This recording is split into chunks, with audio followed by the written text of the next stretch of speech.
Welcome to the 2024 Raft Debate.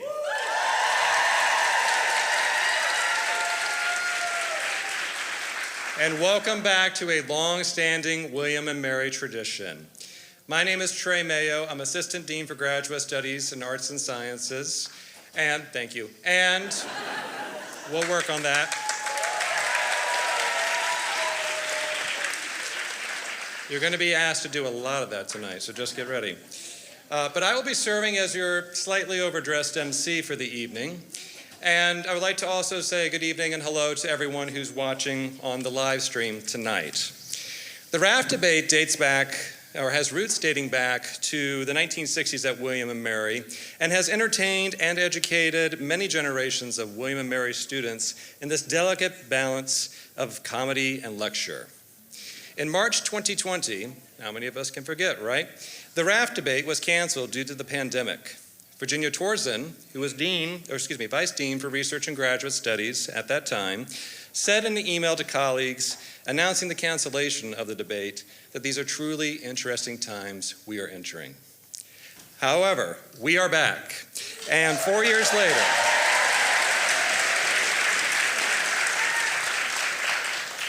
later, we are here to find out what discipline will save humanity.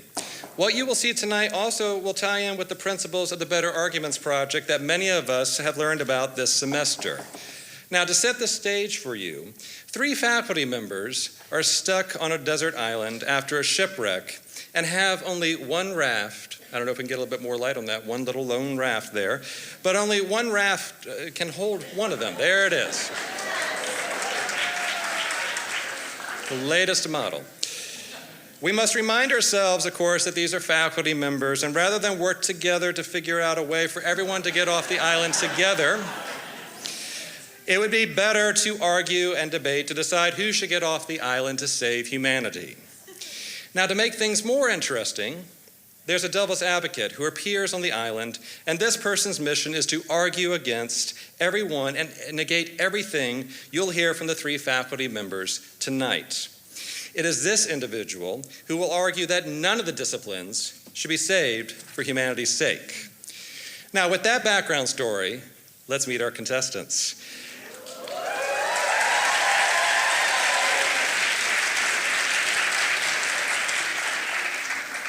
An associate professor of classical studies who likes to hike, bake, read fantasy novels, and binge watch The Office, representing the humanities, please welcome Jess Pega.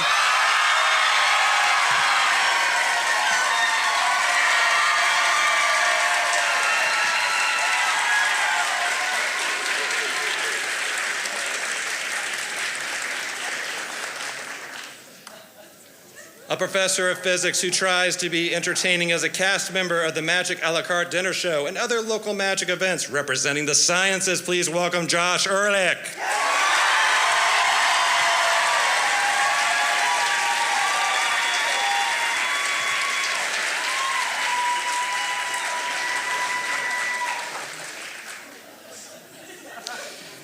An associate professor of psychological sciences who's able to read and chew gum at the same time and is one heck of a baton twirler, representing the social sciences, please welcome Jennifer Stevens.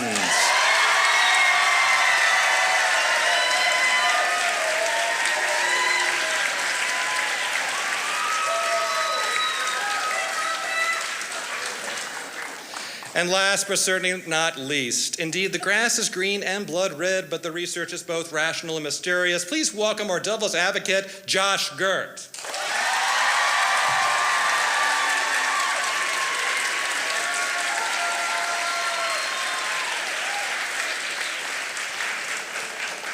So, contestants, it really has been a long 4 years, hasn't it? Yeah, my hair used to be brown.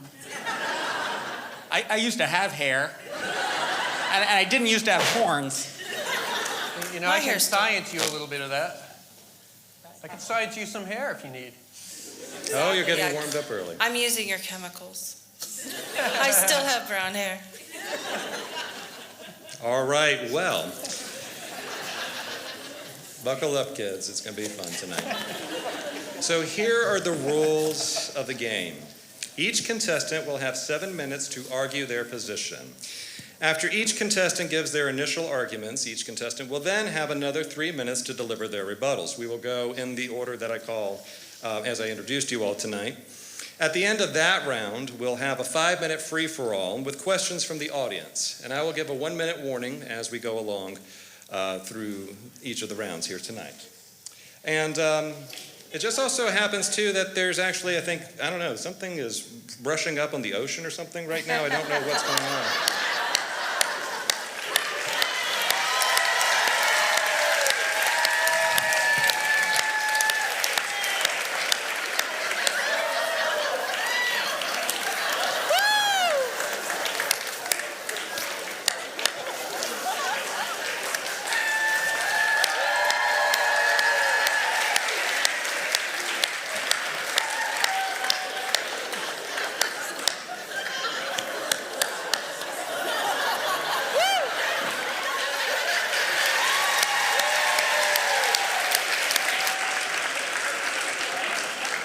As I said earlier, it's been a long 4 years, hasn't it?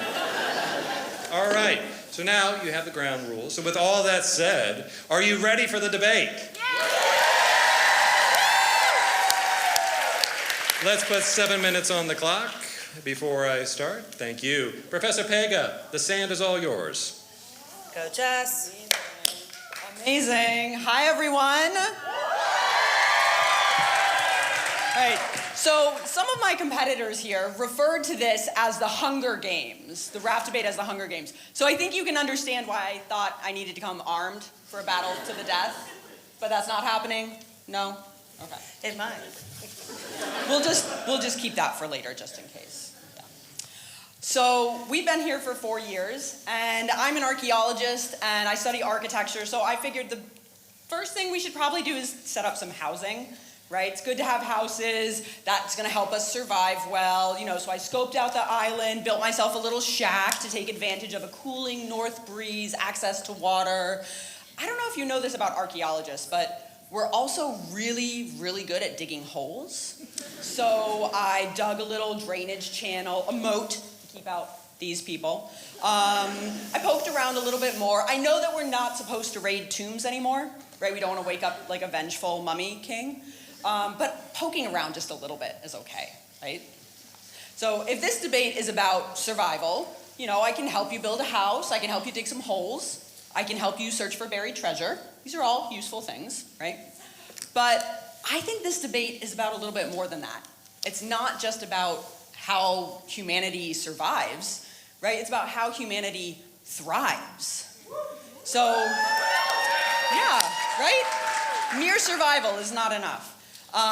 So to get there, I would like to tell a story. Okay, so gather around, get comfy. Can we light a bonfire? We're in, maybe next time. Maybe no open flames. Okay. We don't have insurance anymore. All right. Okay. So here we go. A long time ago, in a galaxy far, far away. Sorry, that's the wrong franchise. Let me try again. Okay. 8,000 years ago, humanity underwent a really fundamental change. Up until then, we'd been pretty content to be hunters and gatherers, following the herds, collecting our nuts and berries and wild grasses, things like that, living together in very small sort of family groups and trying to carve out a living in a small bit of land, right? But then something changed, something shifted. And for the longest time, the story that we told ourselves about this shift was that it was related to farming, that we started farming crops, we started domesticating animals, that agriculture was at the root of our earliest shift to civilization, to cities, right? So our first earliest cities, places like Jericho, like Çatalhöyük, like Babylon. This is the story that all of us, social scientists, humanists, we all told this story about ourselves, to ourselves, that this is how civilization started. But a couple of years ago, some humanists started to poke some holes in that theory. And now the story is starting to shift. That there's pretty good evidence that agriculture didn't actually help us become better people. It didn't lead to civilization. There's lots of instances where farming just wasn't the answer and it didn't improve our quality of life. So if agriculture, if farming is not what brought us together, is not what made us want to live in communities, what did? The answer is probably something that a lot of you implicitly already know, that you subconsciously understand. The thing that brings us together is community. It's not farming, but it's getting together to share our resources, share our stories, share our ideas with each other. Rather than this convoluted notion that we need to stop hunting and gathering, that we need to buckle up and do our farming and domesticate our animals and all of that. It's not about that, but it's about coming together. And this is really at the root of the humanities. It's about coming together to share our stories with each other, to share our ideas with each other. Does that counter count up or down? Down. Oh, okay, I better hurry up. Okay. So, We're gonna need more. as a first-gen college student, when I first got to college, I was really intimidated by the social sciences and the sciences. I'm still a little bit intimidated by them, right? They have a lot of complicated jargon. They have a lot of restricted access behind their safety goggles and their petri dishes and their data and all of this. But I never didn't feel welcome in the humanities. The humanities opened their arms to me and said, come tell us your stories. Come make music with us. Come make art with us. Come be part of our community and make yourself part of this community. And so this is ultimately my argument for you all, is thinking about what brings you into community, what brings you joy, what makes life worth living for you, what makes you get up in the morning and say, yes, right? Other than a really strong cup of coffee. What is it that makes you want to do this stuff, right? It's not solving for X, right? It's not plugging a bunch of data into a fancy computer, right? That's not bringing us joy. The thing that is going to bring us joy, that's going to make us want to thrive here. 1 minute. Thank you. The thing that's going to make us thrive is something that the humanities brought you, right? So who here read something today? A chapter of a book, an article, a blog post, a news report? Yeah? Right? Okay, reading is good. Who here watched a video? Maybe a clip, an episode of TV. Hopefully you weren't doing this while you were in class, right? Okay. Who listened to music today? Yeah? Yeah? Thank you, humanities. Right?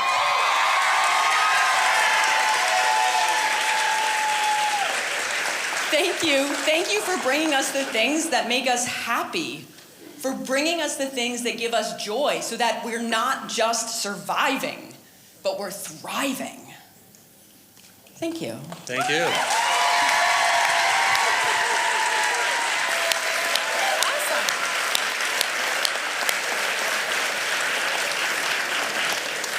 Thank you again, Professor Pega. And we'll put another 7 minutes on the clock.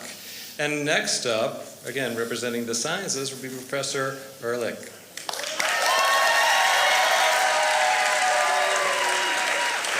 Okay, folks. So I got nothing against the humanities and the social sciences. I mean, I have fond memories growing up, going to museums, looking at art, asking, Mom, can we go home now? Look, I'd love to be an artist or a musician, but look, I don't have the talent and I don't have the time. What I have is problems to solve. Because that's what science and engineering are all about. They're about solving complex problems, and man, we got lots of those. Now, you know that science is important. I know you do. That's why you call everything science. That's why you have social science, political science, military science, library science, Scientology. You know, William and Mary used to have a department of psychology. They don't anymore. You know what William and Mary has now? A department of psychological sciences. Right? Because we know science is important. You want to be respected for the value you deserve. Call it science. I don't care. That's fine with me. It's fine with me. Right? There's a reason that you remember the names. Albert Einstein, Marie Curie, Charles Darwin, Shantae Hinton. Right? You remember their names because of the great work that they've done. Right? Social science. Who do you got? Sigmund Freud? What did Freud ever do besides... What What did Freud ever do besides make me self-conscious anytime I have a craving for a hot dog or a breadstick? Come on. Seriously. Look, folks, we got serious problems to solve, right? New diseases are going to emerge. And you leave me on this island, who's going to give you treatments, cures, vaccines? You want another pandemic? Fine, leave me on the island. Yeah, that's fine. That's survival of the fittest, I guess, right? But we got climate change, serious issue. We got climate change. That's counted down. Phew. Climate change is a serious issue, and you know, we got to solve it. So we're scientists and engineers are giving you solutions. We're giving you cleaner, more sustainable sources of energy.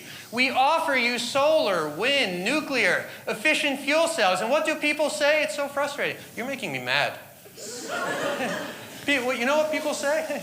People say, keep that science, man. We don't need that. We love our fossil fuels. We love them, right? Why? Because the political scientists, the economists, government,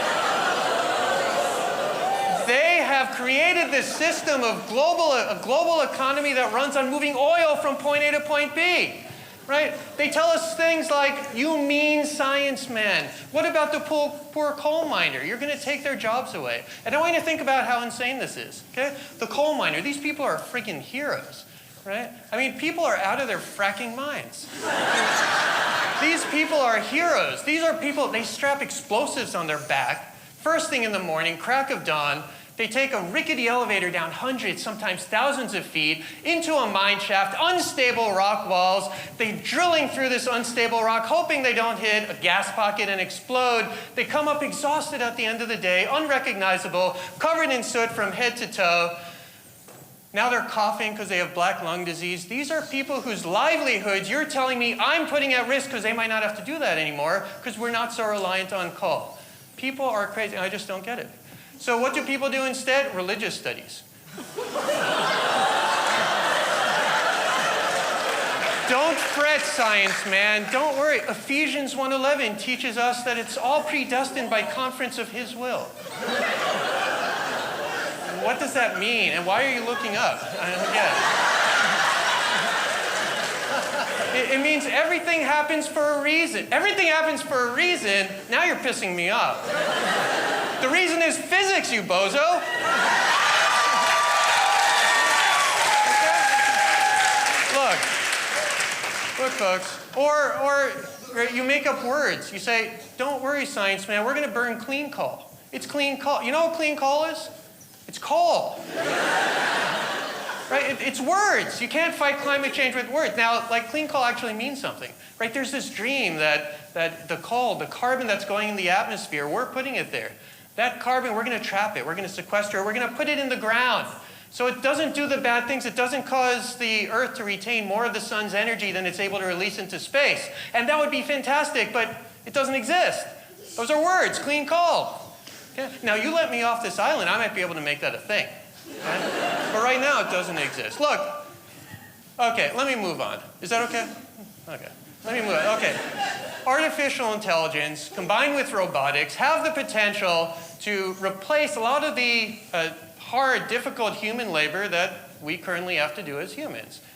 And instead of saying, thank you very much, right? You think about it. You could be on the beach sipping Mai Tais, or biking the Appalachian Trail, or spending more time with your families. But instead of saying, thank you, let's make that a thing, your instinct is, nuh-uh, Al isn't taking my job away.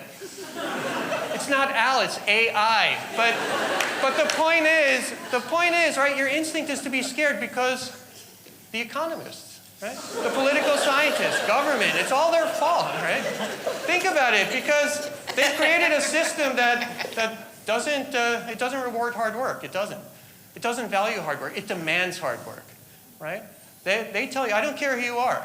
I don't care if you're a stay-at-home parent or CEO of a Fortune 500 company, or if you work in the medical profession, if you're a professor, if you're a restaurant worker, if you're... 1 minute. If you're... I don't care who you are. I don't care if you're cleaning staff. You're working your asses off because they want you to. Leave them on the island.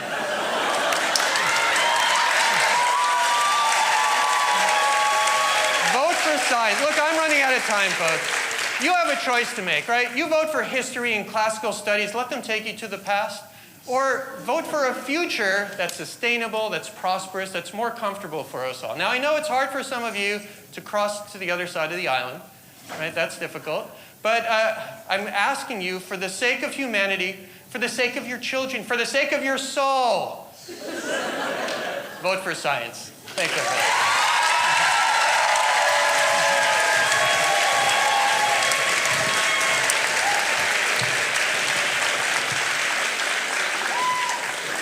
Thank you, Professor Ehrlich. Let's see, we got 7 minutes on the clock next. All right, Professor Stevens. Oh, yeah, All yours. coming. But I need a minute. I don't start my clock yet because I have to transition. Social scientists need their time.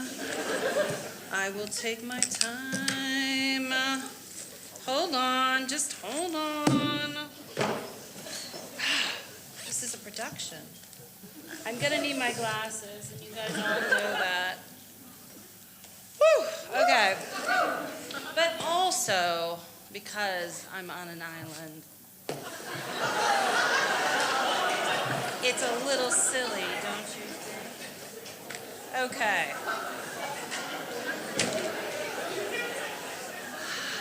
All right. Are you ready? Am I mic'd? Are you sure?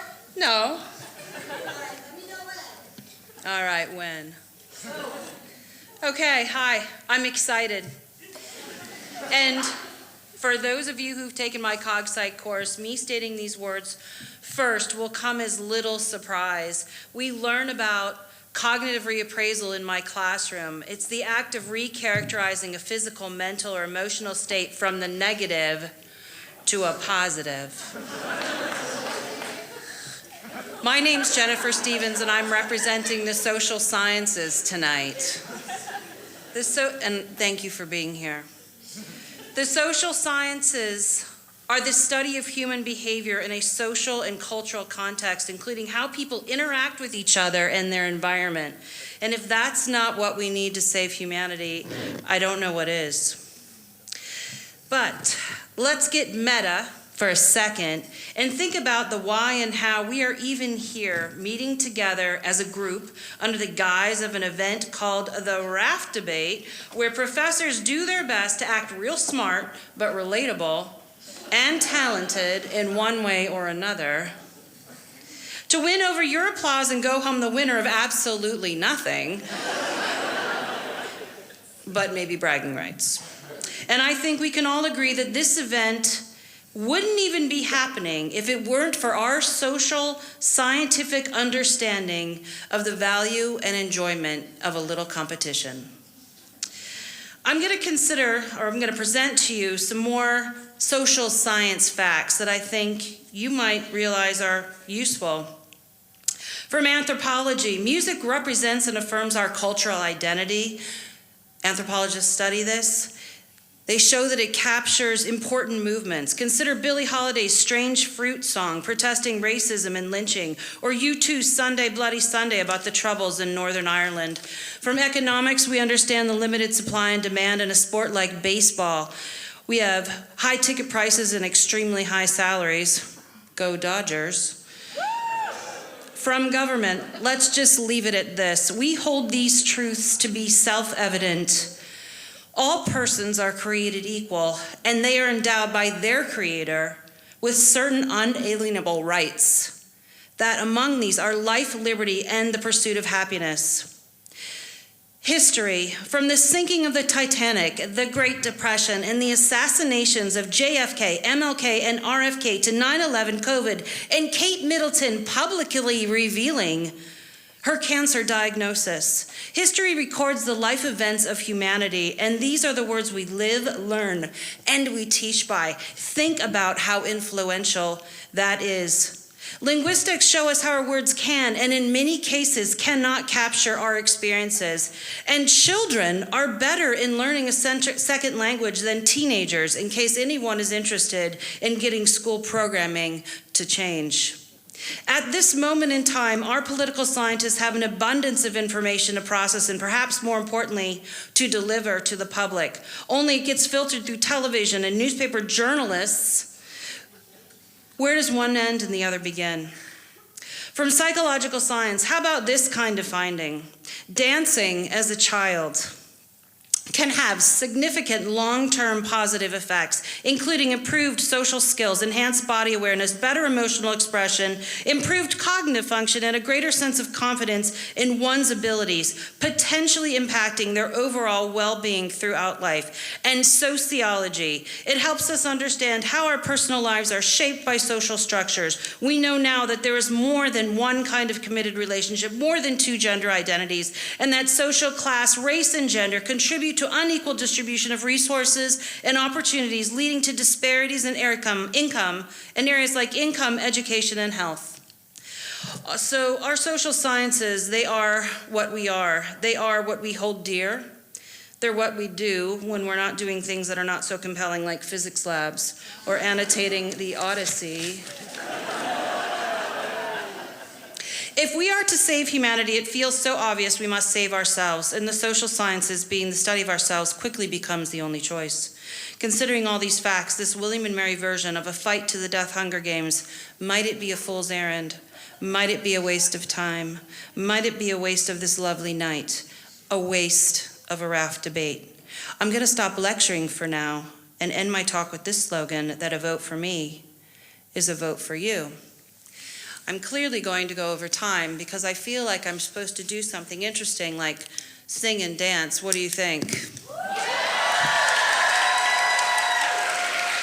But if I'm going to sing and dance, I'm going to need musical accompaniment. Does anybody out there play the piano? Anyone? Anyone? Oh, sir. Yeah? Can you, do you know Lovely Night from La La Land? All right. Give it a try.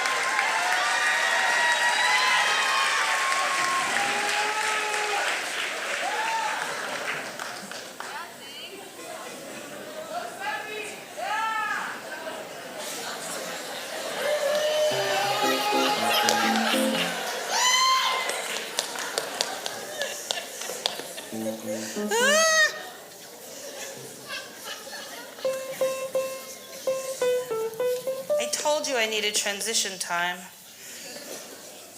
It's a shoe change. Do I even remember what I'm doing? We shall see. Let me take my notes just in case I falter.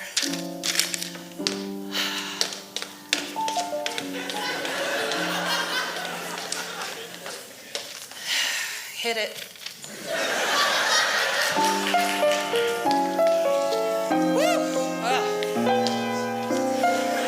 My time is running, really nearly gone. Still wonder if I've won. But a new idea stretches through my knees. You've stumbled on this view.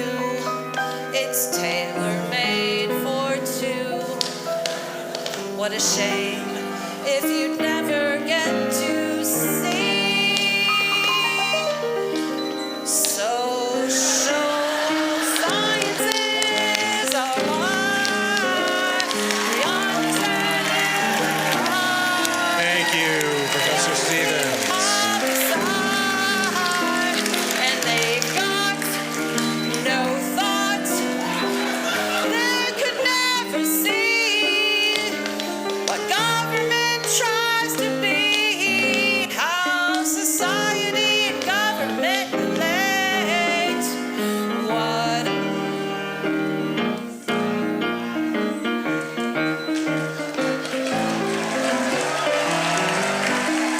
All right, thank you, Professor Stevens. You made your case. We really appreciate that. Let's give it up for Professor Stevens one more time. Thank you.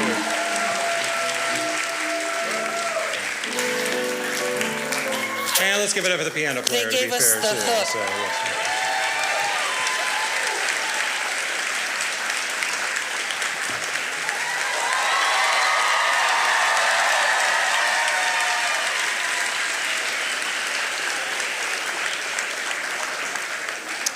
All right, well now it's time for the Devil's Advocate, Professor Gert. Let's see what you got.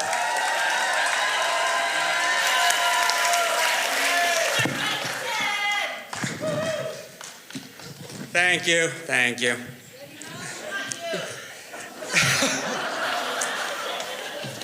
My name is Josh. I'm the devil's advocate, as you know. Now, I want to stress that despite the way that I was represented in the posters, and despite these horns that I am contractually obligated to wear, I am not the devil. I work for the devil.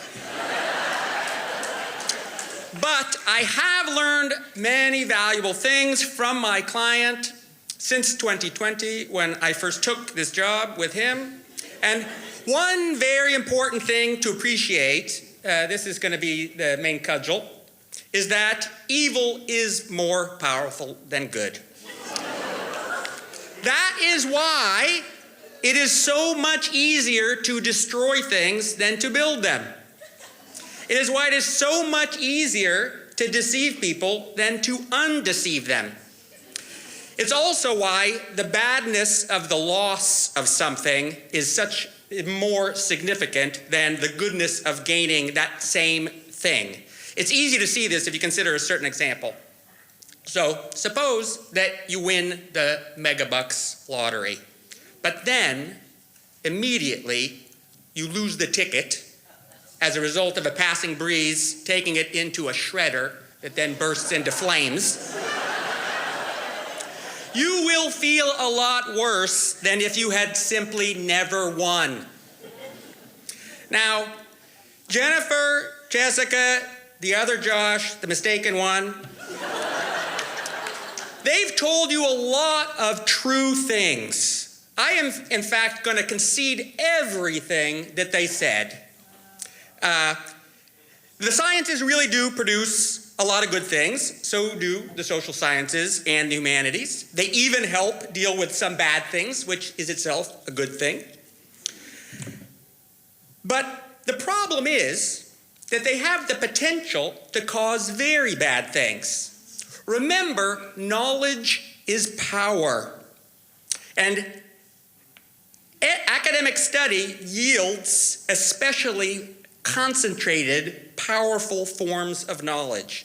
If we let any of these three very smart and talented people off the island, the corresponding field of knowledge will flourish, giving thousands of people the power to do great evil, even unknowingly.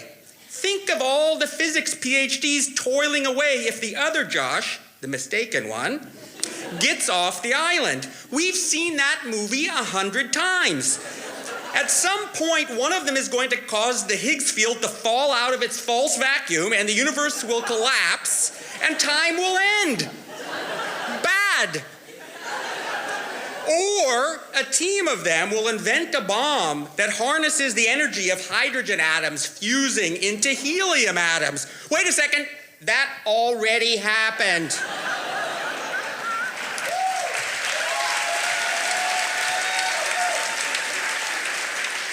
Or think of a bunch of highly educated social scientists looking for employment. Do we really want people with a deep understanding of all the odd quirks of the human mind and of social dynamics available to other people who want to exploit those quirks for their own ends? We've seen that movie too. And what about the humanities? Aren't they harmless enough? Well, before my current job, I used to be a professional philosopher. So let me tell you a little bit about the dangers of philosophy. There is no position so strange that some philosopher has not defended it. And if that philosopher is any good, the defense will be ingenious and dangerously convincing. Some political philosophers, for example, have argued that there's no point in voting. That's dangerous on its own. But there's worse. Who is going to be influenced by that kind of argument? Not everyone, but disproportionately people who really think and are influenced by arguments. Precisely the kind of people who we'd like our democratic institutions to represent. And here's another example from philosophy. Some philosophers have noted that current trends in AI and virtual reality suggest that in the not too distant future, maybe 50 years, artificial intelligence might represent themselves as living in virtual worlds. They might become so sophisticated that they attain consciousness. Who knows? And they cannot tell they are not just people living in a physical world. Computer scientists working with social scientists might then run thousands of parallel experiments with such artificial intelligences to test out a bunch of interesting hypotheses. That all seems totally possible, even if from our perspective it seems like it might be 50 years away. But then the question arises, if it is likely that at some point in the future, the majority of conscious beings are actually simulated people, why should we be so confident that we are not those sorts of people running in 2075 as a simulation of 2024? 2024 is the kind of year that you would just repeat over and over again to figure out what on earth went wrong in that. Now, if I were running one of these simulations and some simulated philosopher managed to convince, as currently philosophers are trying to do, a lot of people in their world that they are probably simulations, you know what I would do with that simulation? I would regard it as compromised and I would shut it down. One more thing that I've learned from my client, it is very important to pay attention to the details of the rules of the game, whatever game it is that you're playing. We've seen that movie too. So I want to remind you of the details of the situation we're in right now. We are not deciding which area of study is more deserving, or even which has contributed the most to humanity. We are deciding between four very specific futures. The first is one in which the hard sciences survive, but the social sciences and the humanities perish. In the second and third scenarios, it is the social sciences and the humanities that are the sole survivors. And in the fourth, no one gets off the island. So consider, would it be a good idea to have the sciences, whether the hard sciences or the social sciences, flourish in the absence of any study of ethics or history? That question answers itself. What about the humanities in the absence of the sciences? Imagine a world in which academic study is confined to the humanities. The only academic degrees are offered are in the humanities. Now, I'm very sorry, but the answer is that English majors and philosophy majors and the other humanities are going to become even snobbier than they are now. They will think of themselves as the best candidates for public office. And how do you think that will go in the absence of the sort of reliable empirical data that the sciences would provide? The sad truth is, if we are going to have the academic disciplines at all, we need all of them working together. And that is no longer an option. Whoever caused Jennifer, Jessica, and the other mistaken Josh to be the last hopes of their disciplines, and confidentially, I think it may be my client, they did not include all of the above as a choice. The only safe choice is none of the above. Don't feel bad for them.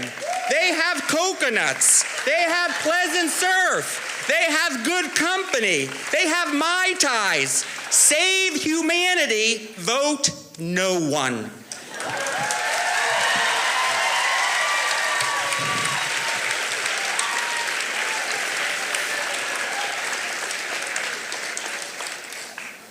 How about that? You still with us so far? You making good notes? All right. Well, now let's see what they have to say again. So now this is the 3-minute rebuttal round. We'll put 3 minutes on the clock. Ding, thank you. All right, and so Professor Pega, it's all yours again. Do I get like an extra 2 minutes also? To like even the playing field? No? Okay. Well, Congratulations to the three of you. Very good, very good. She ate. Yeah, that was very impressive. I couldn't do that. She also cheated. I had transition. We here at William and Mary have this little thing called the honor code.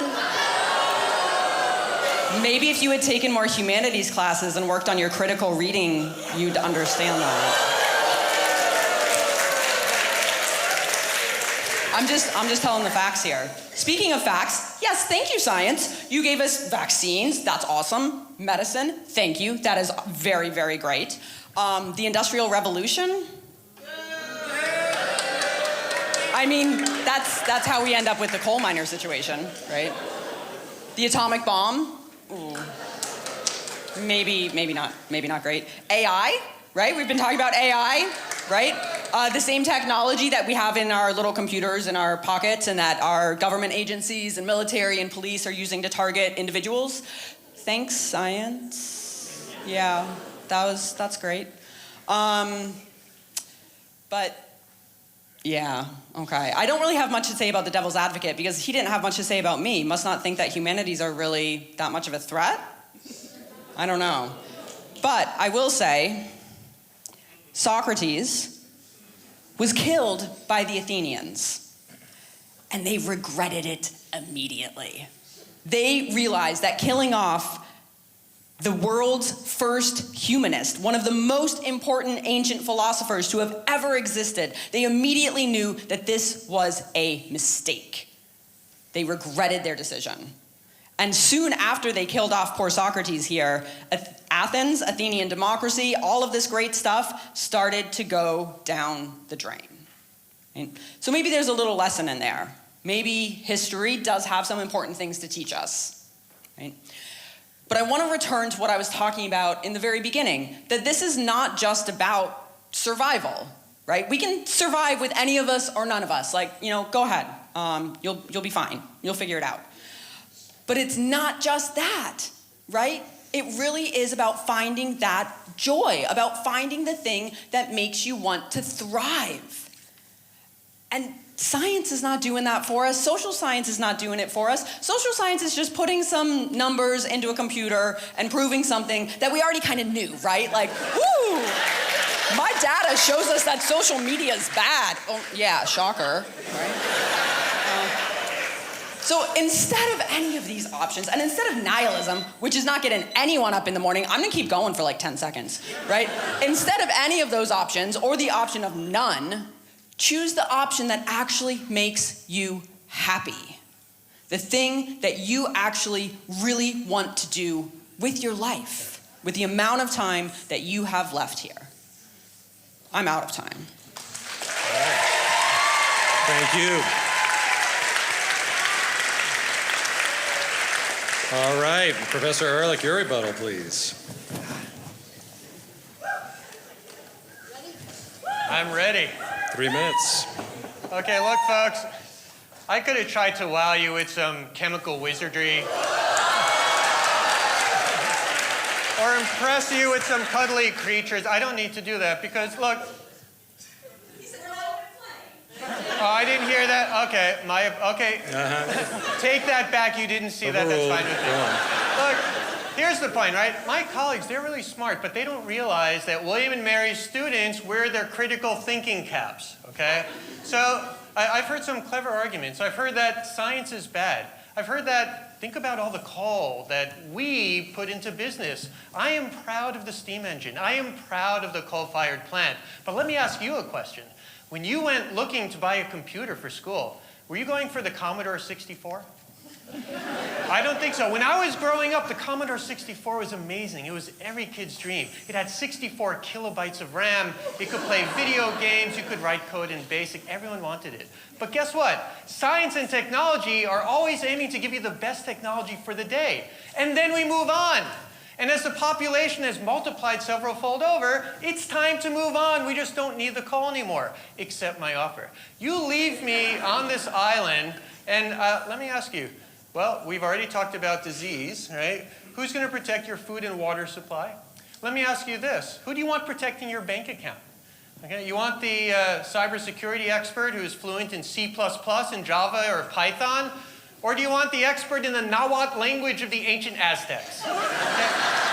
This is your choice. Okay, this is your choice, right?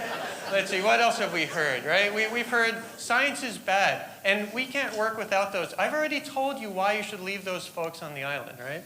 If language is so good, right, why does everybody keep asking you to explain things in your own words? Thank you. Right? History. History keeps trying to tell us that those who are ignorant of history are destined to repeat it. I know practically nothing about the late Triassic period. Where are the dinosaurs? Seriously, right? Okay, right? So you need science. Without me, you don't survive. The climate goes, right? You need to vote for me for your kids and for your future. So let me tell you, if you are not a fan, if I haven't convinced you, that's okay. You're entitled to your wrong opinion. Survival of the fittest, that's fine. What I'd like to encourage you to do when it comes time to vote for science, boo as loudly as you can. That's fine. It's fine with me. Fine with me. And just to show you that I bear no grudges, I'd like to invite you all to the next Time Machine Inventors Club meeting that's happening in Small Hall yesterday at 2 p.m. All right, thank you.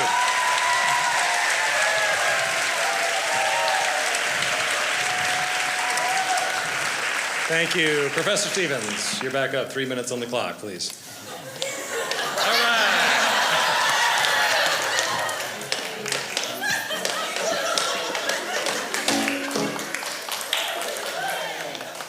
Oh, watch out for that. All right. Did you start my clock then? That was a transition! Such compelling arguments from Josh about insert natural science argument here. And Jess, insert humanities argument here. And Josh, insert devil's advocate approach here. In my retort, I want to offer a few more scientific discoveries from the social sciences that we all, it is what allows humanity to survive and thrive. We are thriving. We need to build, if we want humanity to, thrive, we need to build strong interpersonal relationships. They'll provide intimacy and satisfaction and cohesiveness, which may then lead to what we need to sustain our humanity, babies.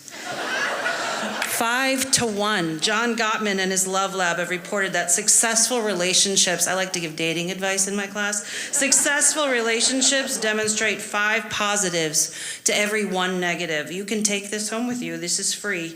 This means that for every negative thing you do as a partner in a relationship, you're going to need to do 5 positives to offset that impact. 5. Yes, 5.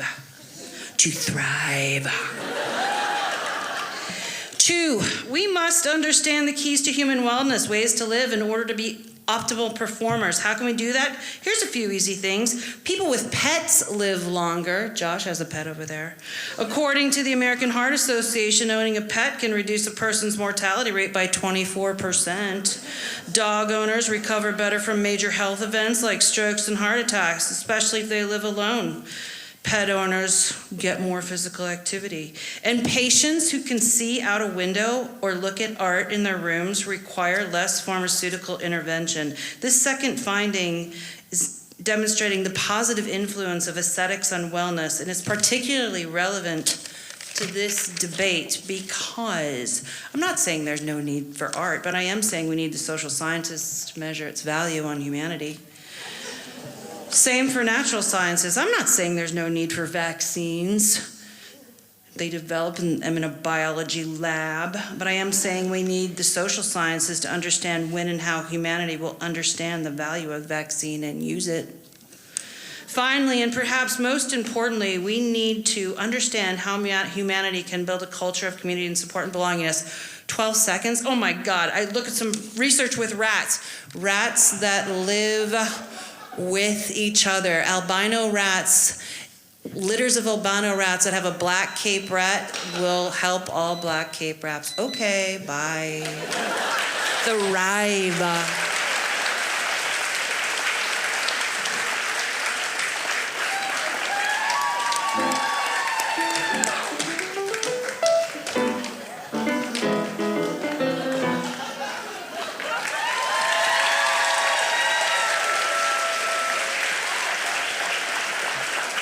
Professor Gert. So I went over time a little bit last time, so I'm going to see if I can get this, back into the allowable space from the honor code.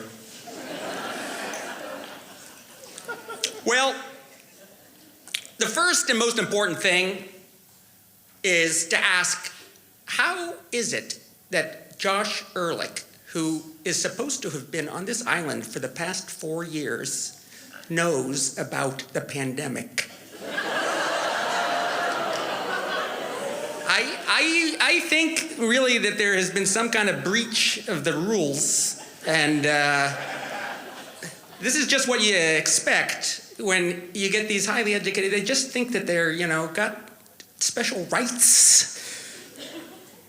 I would also direct, Josh was the most attacky. I'm going to sort of attack him back a little bit.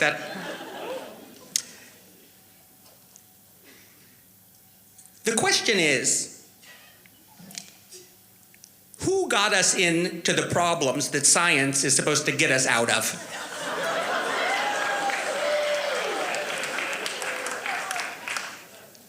Allowing Josh off the island is like going back to the doctor who cut you open and shoved you out the door.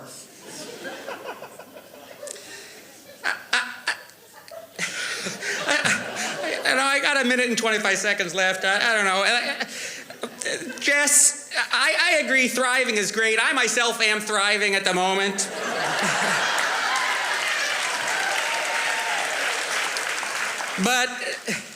But there are dangers, and my suspicion is that a lot of people out there off of this island are thriving also.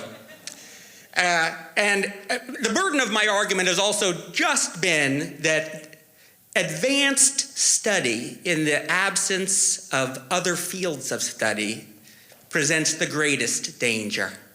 Let people thrive.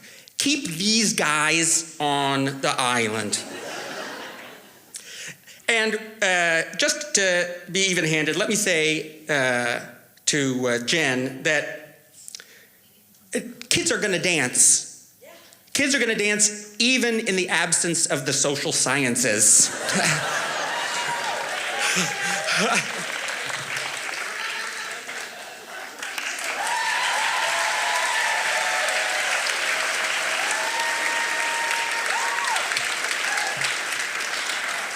All right, so now if I could actually get the house lights up, please, so we can see our lovely studio audience here.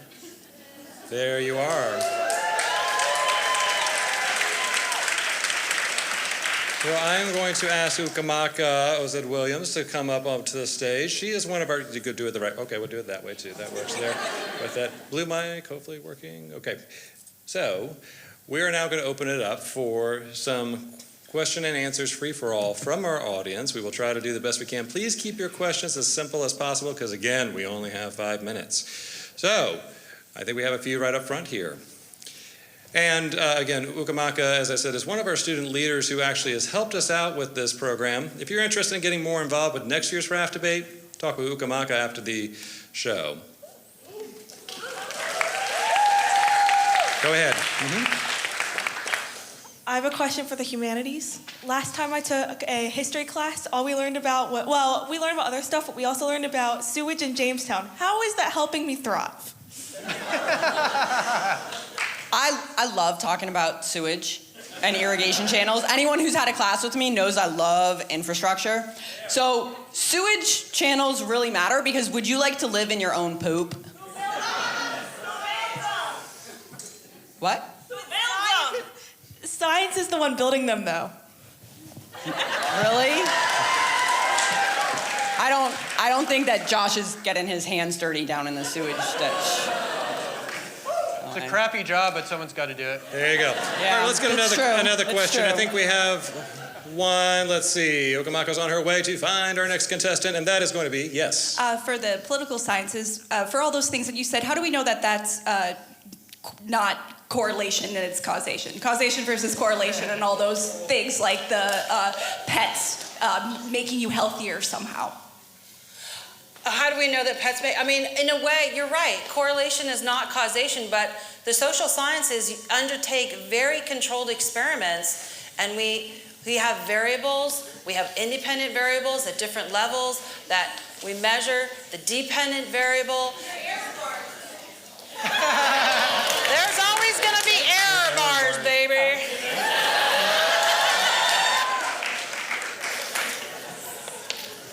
All right, who's next? Go ahead, yes. For all of the disciplines, once you are on the raft, how will you use your discipline to keep yourself from going absolutely mad? Well, my discipline is all about telling stories and singing and making the best of it. So I think I'm going to be totally fine. I'm just going to recite the Iliad to myself. And before I know it, we're there. Or maybe I'll just sing some songs, do a little dance inside the raft. I note how some of my competitors here had to actually use the humanities to make their arguments. I'm going to use cognitive behavioral therapy, and I'm going to think about this negative situation, and I'm going to think about how it's making me feel happy, and I'm going to meditate, and I'm going to lower my heart rate, and I'm going to do planks. I'm actually the only one of us getting home on the raft because I'm looking at the stars, okay? I'm enjoying myself.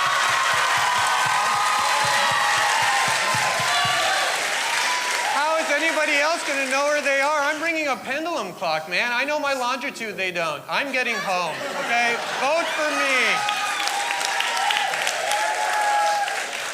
Mr. Devil's Advocate, would you like to say anything about that? Thanks so much for letting me that. I just want to say thanks so much. This is not an answer to the question at all, but now I have a mic. I only want to point out that I agree with everything that has been said, and it doesn't touch my argument at all. It does. Okay. All right, how about our last question right here? For the social sciences, given that the replication crisis have shown 1/3 of published social science research is likely incorrect, what does your field have to actually offer society?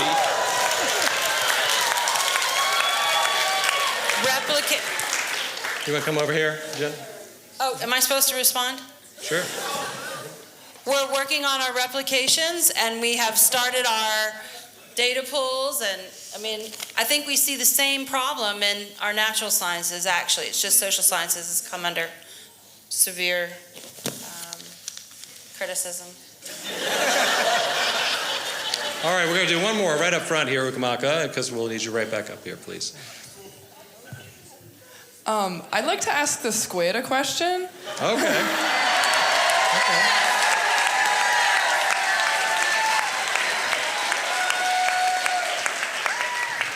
Yes. Hello. Do you have any insights on this debate? Who you feeling you might vote for here? I'm just hanging out here in the ocean. I'm just gonna go over here. No insights. I'm just swimming. Okay. All right, well, thank you all. I think a lot to do. A lot to decide about. Ukamaka, come on up here just real quick. I do want to also just give a big shout out real quick to Ukamaka. Come on up here, don't be afraid.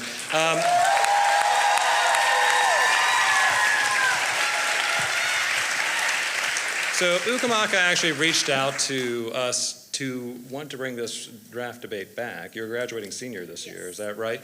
And so, there you go. And so the thing is that we were very, very happy to have you be part of our team. We appreciate everything that you've done here for us, and we wish you all the best. And again, thank you again so much for all that you've done.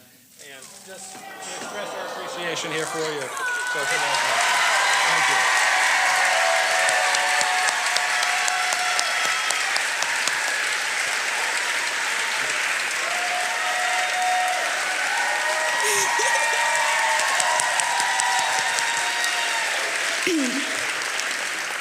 Thank you all for coming. My worst fear was that we'd be empty, but actually there's an overflow room that's pretty full too, so yeah.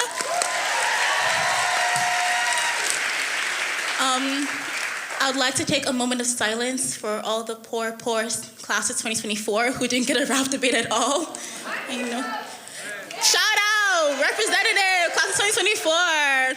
But really, William & Mary is known for its traditions, and this is one of the best ones in my opinion. You get to know your professors, you get to have a good time. There's going to be free food at the end, so stay for that. But I'm really happy to be part of it in my last year. It's been a great 4 years. It's definitely going to be a highlight of it. But also, I want to thank my beautiful, beautiful friends for helping me out. This is not a one-woman show. They made it fun, they made it cool, and they're the reason all of you are here. And this is not me crying, I promise, but I did not prepare a speech. But once again, I hope to see you guys next year for Raft Debate. It is back, guys. It's going to be next year and a year after and decades to come. We will, in fact, be beaching more professors on this island. And thank you to our professors for making this really fun. Professors are cool, guys. And my advice to freshmen, talk to your professors. They're here to help you. They're fun people to get to know, okay? I promise. Thank you so much.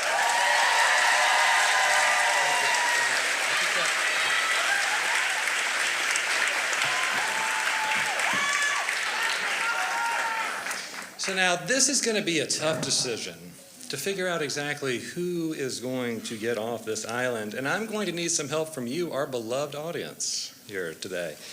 I have a noise dosimeter up here. You will each have 15 seconds to make as much noise for the contestant who you think should get on the raft to save humanity. I told you, you're going to need to warm up to do this. All right. Who thinks it should be Professor Jess Pega?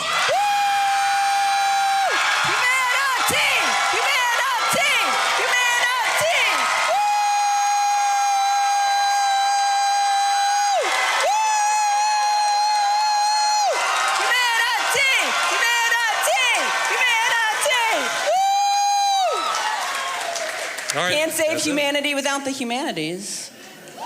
I should have started with that, right? Who thinks it should be Professor Josh Elric?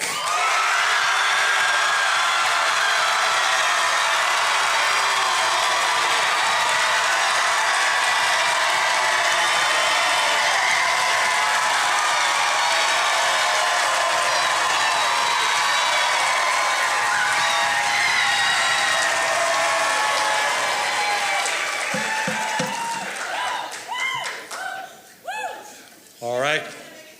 Give them a rest. They need You mean a transition? They're gonna need a transition. Yeah, no, it's my court. Here we 'Cause go. I care Ready? about Who them. thinks it should be Professor Jennifer Stevens?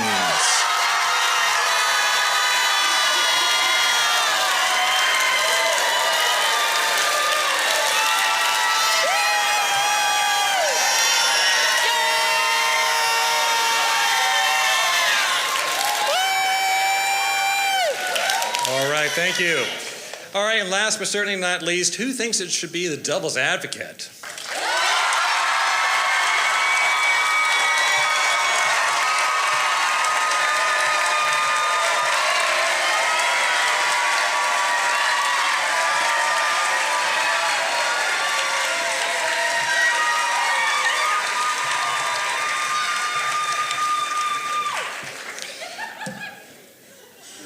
All right, I'm just entering my judgment into the record here. Okay.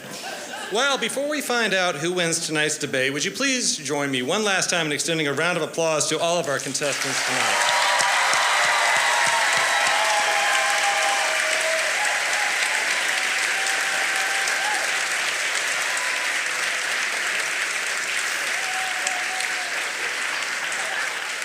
We do have a few other members of the audience I would like to, or a few other individuals I'd like to acknowledge and thank. I want to thank many members of the Dean's Office and the Dean team who have joined us here tonight from Arts and Sciences. That also includes Abby Schaefer, our Senior Director of Communications, and now you get to actually have the big reveal, Amy Detweiler, who is our resident random squid.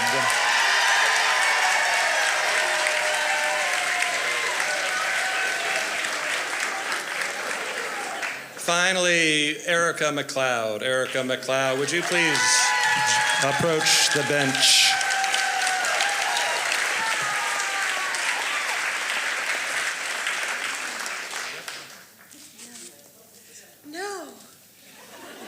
So Erica is the Executive Assistant to Dean Rate in Arts and Sciences, and she's been our producer for this evening's program. For the past couple of years, it's been Erica's dream to bring back the Raft Debate, and she was able to do this year. And so Erica, we wanted to say thank you. We wanted to say thank you for your leadership, your vision, and perhaps more importantly, putting up with all of us in this process. But would you please join me in thanking Erica?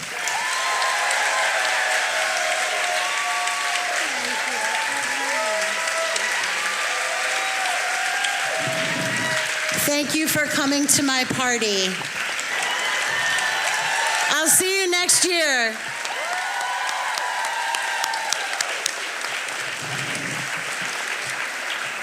All right, one last announcement before we reveal our winner. Please join us in Tidewater AB after the program for some refreshments. Also, please feel free to come up to the stage afterwards for about 30 minutes to take photos with our props, to also maybe take some photos with our cast if they're still available. But now, this was close, the moment you have been waiting for.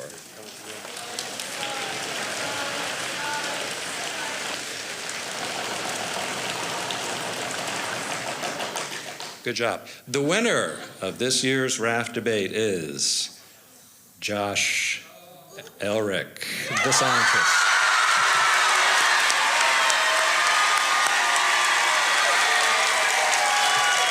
Josh, there's your new raft. Bon voyage, arrivederci. Thank you all. And thank you to our contestants. Thank you all for joining us tonight. Happy Halloween to everyone. Be safe. And we will see you at next year's Raft Debate. We are adjourned. Thank you.